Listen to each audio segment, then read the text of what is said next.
हरि बोल की गूंज। श्री चैतन्य महाप्रभु की बाल लीला। आज हम श्री चैतन्य महाप्रभु के प्रारंभिक जीवन का एक किस्सा सुनेंगे जब वह शिशु थे। हरिबोल की कहानी नवद्वीप का शांत और पवित्र गांव गंगा नदी के किनारे स्थित आध्यात्मिक चमत्कारों का केंद्र बन चुका था। यह वही गांव था जहां सच्ची माता के घर में एक दिव्य बालक ने जन्म लिया था। वह बालक, जिसे दुनिया बाद में श्री चैतन्य महाप्रभु के नाम से जानेगी, अपनी बाल लीलाओं के माध्यम से पहले ही अपने भविष्य के मिशन की झलक दे रहे थे। निमाई नाम का यह बालक अपनी सुनहरी आभा और मोहक मुस्कान से सभी को आकर्षित करता था। उसकी उपस्थिति से ही ऐसा लगता जैसे कोई दिव्य ऊर्जा पूरे वातावरण में फैल रही हो। लेकिन निमाई का स्वभाव भी अनोखा था। जब भी वह रोता, उसे शांत करने का एक ही तरीका था, हरिबोल का उच्चारण।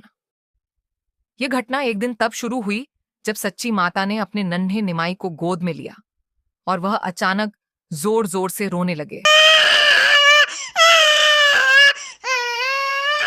उनके रोने की आवाज पूरे घर में गूंजने लगी। पड़ोस की महिलाएं, जो अक्सर निमाई को देखने आया करती थीं, तुरंत सच्ची माता के घर पहुंची। सच्ची माता और महिलाओं ने निमाई को शांत करने के लिए हर संभव कोशिश की। कोई उसे झूला झुला रही थी तो कोई लोरी गा रही थी, लेकिन निमाई का रोना थमने का नाम ही नहीं ले रहा था। सभी चिंतित हो उठीं। तभी एक बुजुर्ग महिला ने, जो अपने कीर्तन प्रेम के लिए जानी जाती थीं, ताली बजाते हुए जोर से कहा, हरि बोल, हरि बोल, हरि बोल, हरि बोल। जैसे ही यह शब्द उच्चारित हुआ, निमाई ने तुरंत रोना बंद कर दिया।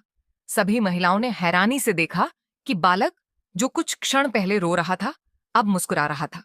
उसकी आंखों में चमक थी और ऐसा लगा जैसे वह उस ध्वनि से बहुत प्रसन्न हो। महिलाओं ने फिर से हरि बोल कहा और निमाई की खुशी बढ़ती गई। वह हंसने लगे और उनकी हंसी से पूरा घर जैसे आनंद में डूब गया। हरि बोल की गूंज। उस दिन के बाद जब भी निमाई रोते, पड़ोस की महिलाएं हरि बोल का जाप करती। यह केवल निमाई को शांत करने का तरीका नहीं था, बल्कि अब यह एक उत्सव जैसा बन गया था। महिलाएं हर रोज सच्ची माता के घर आकर निमाई के साथ हरि बोल का जाप करने लगी। धीरे धीरे यह साधारण घर, जहां पहले केवल सामान्य गतिविधियां होती थीं, एक आध्यात्मिक केंद्र बन गया। वहां से निकलने वाली हरि बोल की गूंज पूरे गांव में फैलने लगी। गंगा के तट तक यह ध्वनि पहुंचती और ऐसा लगता जैसे पूरा वातावरण इस दिव्य नाम से भर गया हो। दगराज किरी गांव का परिवर्तन। हरिबोल का प्रभाव केवल निमाई को शांत करने तक सीमित नहीं रहा। इस जाप ने गांव के लोगों के जीवन में भी गहरा प्रभाव डाला। जो लोग पहले अपने कामों में व्यस्त रहते थे और छोटे छोटे झगड़ों में उलझे रहते थे, अब वे शांत और प्रसन्नचित हो गए। गांव की गलियों में अब हरिबोल की गूंज सुनाई देने लगी। महिलाएं, पुरुष, बच्चे सभी इस नाम को अपने जीवन का हिस्सा बना चुके थे। यहां तक कि जो लोग आध्यात्मिकता से दूर रहते थे, उन्होंने भी महसूस किया कि हरि बोल का जाप उनके मन को शांति और आनंद से भर रहा है। जागताए संत का आशीर्वाद। एक दिन एक प्रसिद्ध संत नवद्वीप आए। उन्होंने सच्ची माता और निमाई के बारे में सुना था और उनसे मिलने की इच्छा प्रकट की। जब वह सच्ची माता के घर पहुंचे तो उन्होंने देखा कि घर के अंदर महिलाएं हरि बोल का जाप कर रही थीं। हरि हरि हरि बोल, हरि हरि। और निमाई गोद में मुस्कुरा रहे थे। संत ने निमाई को देखते ही कहा, यह बालक कोई साधारण आत्मा नहीं है। यह संसार को हरि के नाम का महत्व समझाने आया है। यह लीला केवल इसकी भविष्य की महानता का संकेत है। सच्ची माता ने सिर झुकाकर कहा, हम तो केवल साधारण लोग हैं महाराज, लेकिन इस बालक के कारण हमारा घर एक मंदिर बन गया है। संत ने कहा, आप सही कहती हैं। ये बालक एक दिन पूरे संसार में हरि के नाम की गूंज पहुंचाएगा।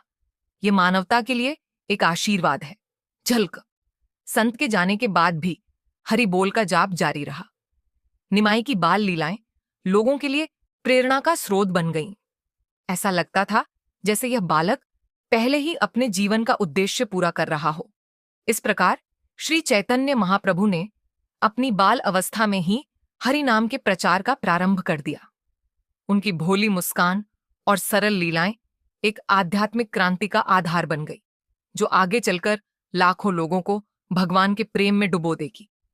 उनके जीवन की यह घटना न केवल उनकी दिव्यता की गवाही देती है, बल्कि यह भी सिखाती है कि ईश्वर का नाम ही सच्चा आनंद है। भगवान कृष्ण श्री चैतन्य महाप्रभु के ऐसे रोचक उपाख्यानों को सुनने के लिए कृपया मेरे चैनल को लाइक और सब्सक्राइब करें। हरि बोल हरि बोल हरि बोल।